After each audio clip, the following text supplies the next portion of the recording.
Hey everybody, what's up? John Half-Ass Gaming. Happy Memorial Day. Just actually going out for breakfast.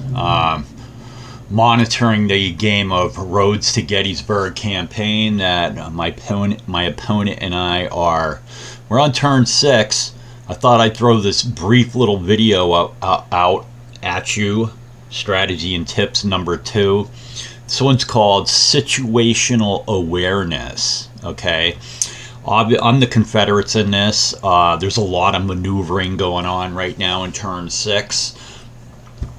The Rebs are trying to get into one of the counties that are going to pay them lots of victory points at the conclusion of this campaign.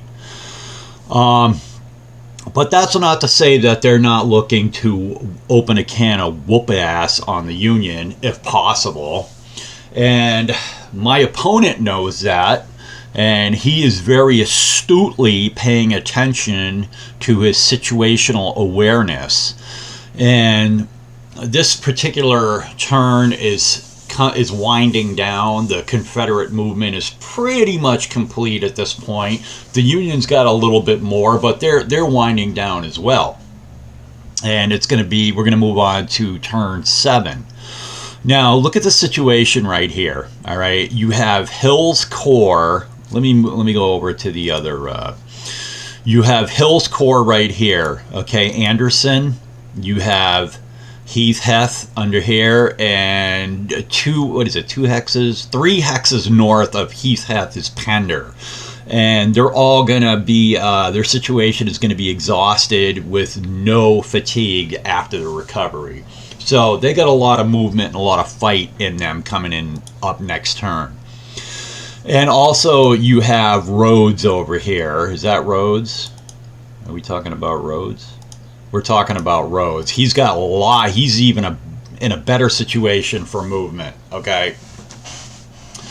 Now we look at the 2nd Corps for Hancock. They're in a bad situation right here. Okay, and credit to my opponent, he has astutely noticed that when this turn ends, he does not want to be where he is right now up against those rivers, because a experienced player can tell you that when we go into random events for turn 7, there's a 27% chance of a rain turn.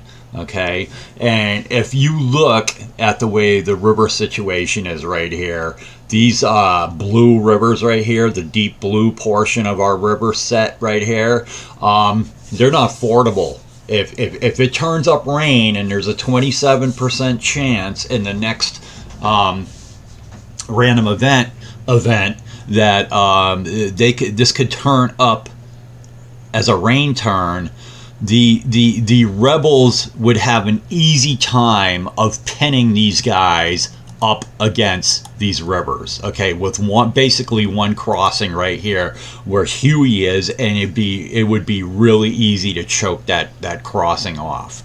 Either the Huey or 3214. It'd be really easy with one good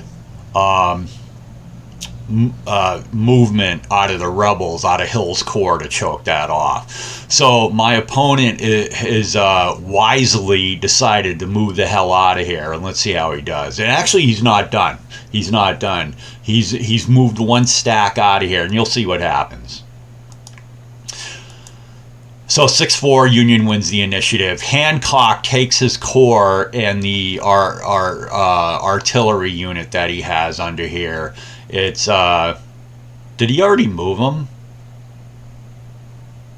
Maybe he already moved him. I think he might have already moved him. But anyways, the bottom line is, I don't know what artillery he might have already moved him in the previous initiative. But the point is these two stacks right here. Hancock takes his corps, and how far? He's going to get 7 movement points.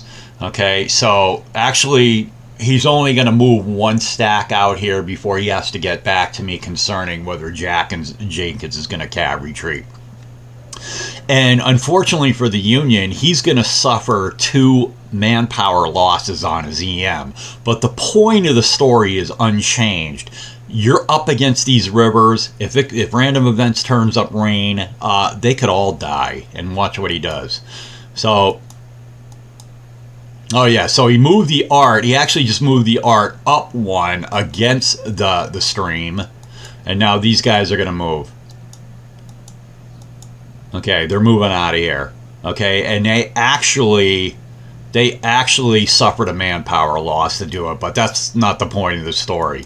And another Hayes is going to suffer a man, and that's just the roll of the die. You never know what you can do. But the point is, he's getting the hell out of there. He's going to get the hell out of there. And why did that even move? Why did that even move? The point of the story is that Caldwell. He has to check in with Jenkins to see if he wanted a cab retreat out of there, and then I told him that Jenkins is going to hold his position, and then Caldwell has 7 movement points, so he's actually he's going to get out of there. So listen, the situational awareness, just for your very beginners, not anybody experienced knows this. But do not allow yourself to get choked off by an unpassable river. All right, you never know when that random event's going to turn into rain.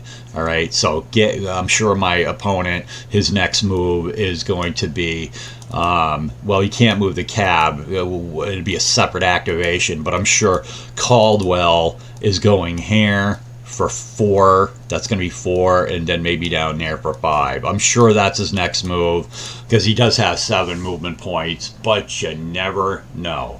All right, they want to get out of there. All right, don't let it happen to you. Don't get yourself jammed up against rivers because you didn't see it coming at the previous turn. I'm John. I'm out.